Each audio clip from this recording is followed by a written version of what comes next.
సమాజగతిని సమతా భావాల వైపు మరల్చడానికి, సంఘ సంస్కరణకు, పెత్తందారి భావాల మీద తిరుగుబాటుకు, రాజ్యాధికారంలో పేదల స్థానాన్ని సుస్థిరం చేసేందుకు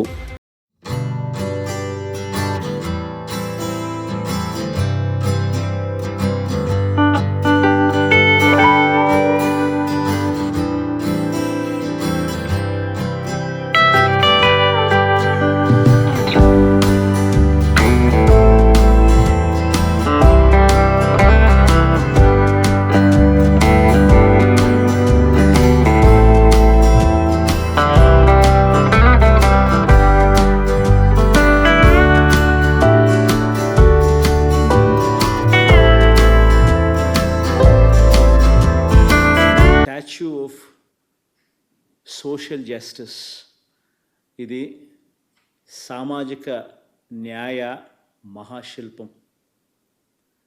ఈ నెల 19వ తారీఖున చారిత్రక స్వరాజ్య మైదానంలో ఆవిష్కరించబోతా ఉన్న ఈ విగ్రహం దేశంలోనే కాదు, ప్రపంచంలోనే అతిపెద్ద అంబేద్కర్ గారి విగ్రహం. ఇది 81 అడుగుల వేదిక మీద ఏర్పాటు చేసిన 125 అడుగుల మహాశిల్పం. అంటే మొత్తం మీద 206 అడుగుల ఎత్తైన విగ్రహం ఇది. ఆ మహానుభావుడి ఆకాశమంతటి వ్యక్తిత్వం ఈ దేశ సామాజిక, ఆర్థిక, రాజకీయ, మహిళా చరిత్రలన్నీ కూడా మార్చేలా దాదాపు 100 సంవత్సరాల క్రితమే ఆయన వ్యక్తం చేసిన భావాలు కలకాలం కూడా మన దేశాన్ని ప్రభావితం చేస్తూనే ఖచ్చితంగా ఉంటాయి. బాధ్యతతో ఆయన భావాల మీద అచంచల విశ్వాసంతో వాటిని మన నవరత్నాల్లో అనుసరిస్తూ ఉన్న ప్రభుత్వంగా ఏర్పాటు చేసిన ఈ విగ్రహ ఆవిష్కరణ సందర్భంగా 19వ తారీఖున అందరూ కూడా తరలి రావాలని కోరుతా ఉన్నాను. ఆయన అణగారిన వర్గాలకు చదువులు దగ్గరగా తీసుకువచ్చిన మహనీయుడు.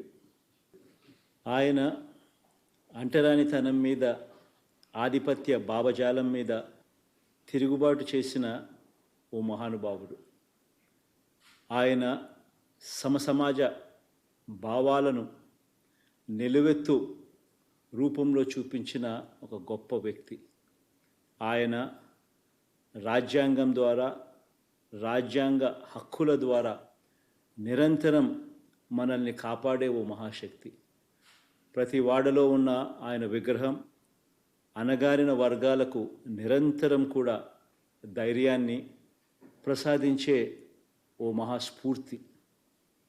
దళితులతో పాటు కులాలు, మతాలకు అతీతంగా పేదలందరి జీవితాల్లో ఈ 77 సంవత్సరాల్లో వచ్చిన అనేక మార్పులకు మూలం డాక్టర్ బాబాసాహెబ్ అంబేద్కర్ గారి భావాలు.